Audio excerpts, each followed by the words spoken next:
Nasceu em 1935 na cidade de Santa Isabel, interior de São Paulo, e viveu sua infância e adolescência em Mogi das Cruzes, também aqui em São Paulo. Ainda menino, criou seu primeiro personagem de história em quadrinhos, o Picolé. Aos 19 anos de idade, veio para São Paulo, onde trabalhou como repórter policial na Folha da Manhã, hoje Folha de São Paulo. Depois, largou o jornalismo para se dedicar às aventuras em quadrinhos e, em 63, começou a dirigir uma pequena equipe de desenhistas. Em seguida, fundou sua própria distribuidora, que vem produzindo atualmente história em quadrinhos para centenas de cidades do Brasil, além de uma série de desenhos animados para comerciais de TV.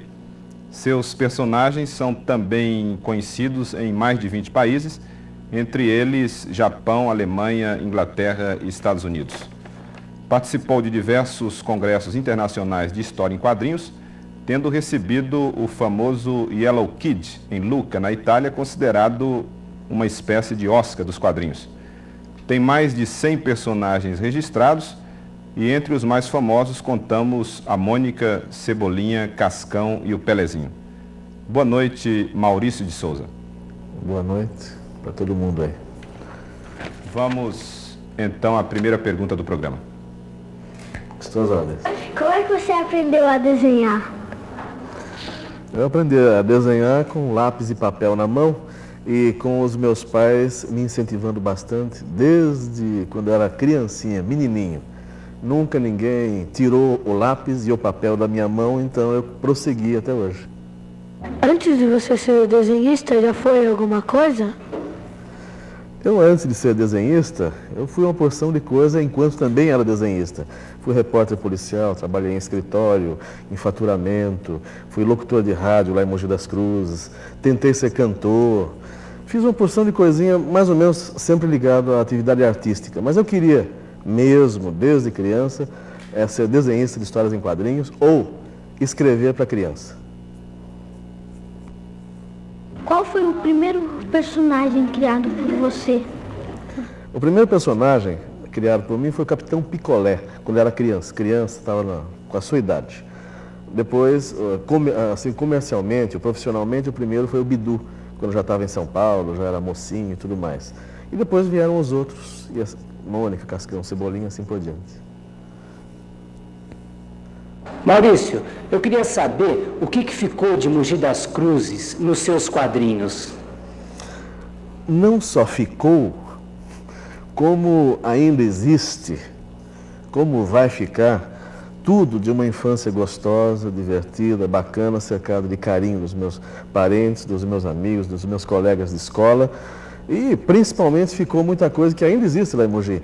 Minha avó, que está lá provavelmente assistindo esse programa, me esperando cada semana ou cada 10 dias com o caldo de feijão dela, minha madrinha, meus primos, minha tia e assim por diante. Está todo mundo lá torcendo pela Mônica, pelo Cebolinha e pelo filho da família, né? Senhor Maurício, todos os personagens foram baseados em pessoas reais? Eu queria saber, né, no que ele se inspirou quando ele fez a Turminha da Mônica. A Turminha da Mônica, toda ela quase que foi inspirada em gente que existe, ou que existiu, criancinha, pequenininha. A Mônica foi baseada na minha filha quando ela tinha seus 3 aninhos, hoje está com 19. A Magali Acumilona, minha filha também. O Cebolinha e o Cascão existiram realmente. O Cascão não gostava de tomar banho, morava em Mogi, era um garotinho sujinho.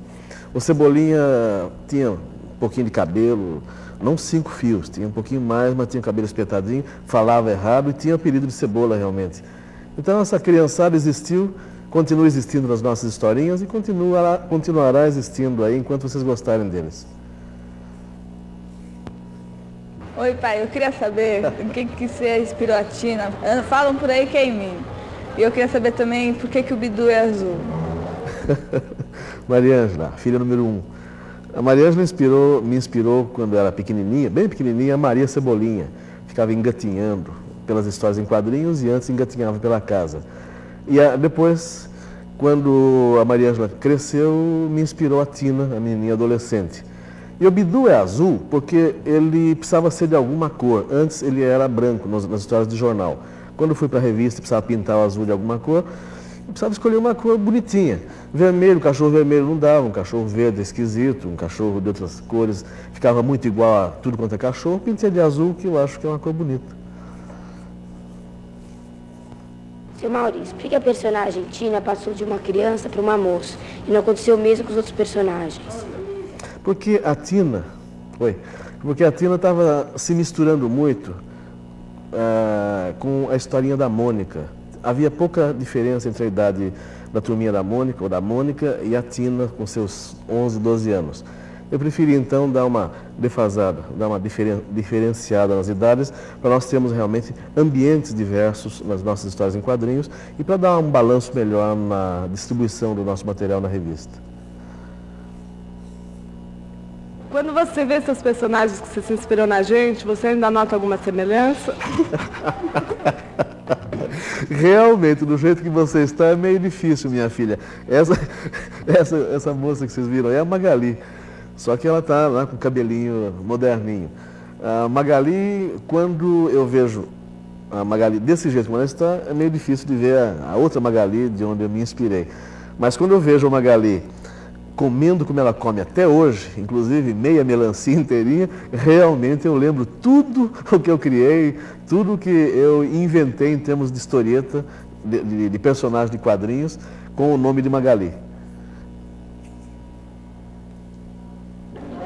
De onde você tirou o Jotalhão? Jotalhão foi um elefante, foi criado para o Jornal do Brasil há muitos anos atrás. E eu penso que foi uma caricatura aproximada de um colega meu da redação lá da Folha de São Paulo. Faz uma historinha com o Cascão tomando banho, que ela é muito sujo. Você pode publicar uma revistinha em que todas as histórias do Cascão toma banho? Mas se eu fizer isso, perde a graça. Daí, do que mais o Cascão vai ter medo? Ele, quando muito, vai ter um pouquinho de medo de apanhar da Mônica. Além disso, o Cascão está numa idade em que a garotada realmente prefere ficar brincando, jogando bola, fazendo peraltice por aí, e não quer perder tempo com o banho. O banho é necessário, uma criançada na idade do Cascão, você vê, pergunta para os seus colegas, olha do lado.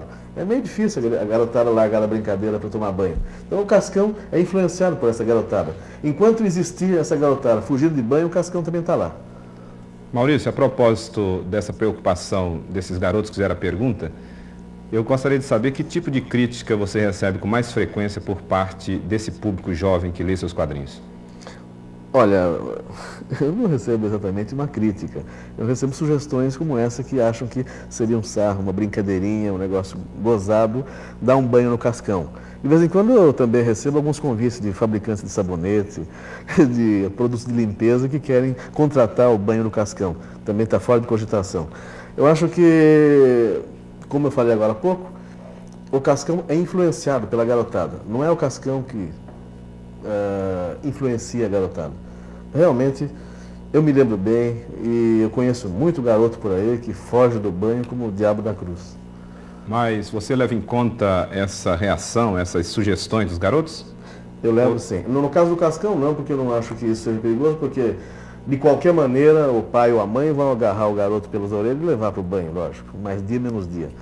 Mas há outras sugestões que me fizeram assim alterar algumas estruturas de história. Por exemplo, uma vez eu recebi um abaixo-assinado de uma turma de 20, 30 garotos lá do Rio de Janeiro, no bairro do Rio de Janeiro, ameaçando não comprar mais a revista se a Mônica continuasse tão violenta, tão agressiva, como estava se comportando nas histórias. Ela estava batendo assim, a doidada, torto direito na molecada, no Cebolinha, no Cascão. Então, efetivamente, eu examinei o material, eu senti que a Mônica estava exagerando um pouco. Então, a partir daquela época, já há muitos anos, nunca mais a Mônica apareceu batendo nos bonecos. Aparece antes e depois, mas não aparece a agressão mais. Gostaria, Maurício, que você me respondesse, de todos os personagens que você criou, qual é aquele que você mais se identifica e por quê? Normalmente, um autor de história em quadrinho, um autor de personagens de histórias em quadrinhos, ele tem que se identificar com aquele que ele está desenhando, criando, escrevendo naquele momento. Então, na hora que eu estou fazendo Na história do Cebolinha, eu sou a Cebolinha, eu sou Horácio na hora do Horácio, eu sou o Bidu na hora do Bidu e assim por diante.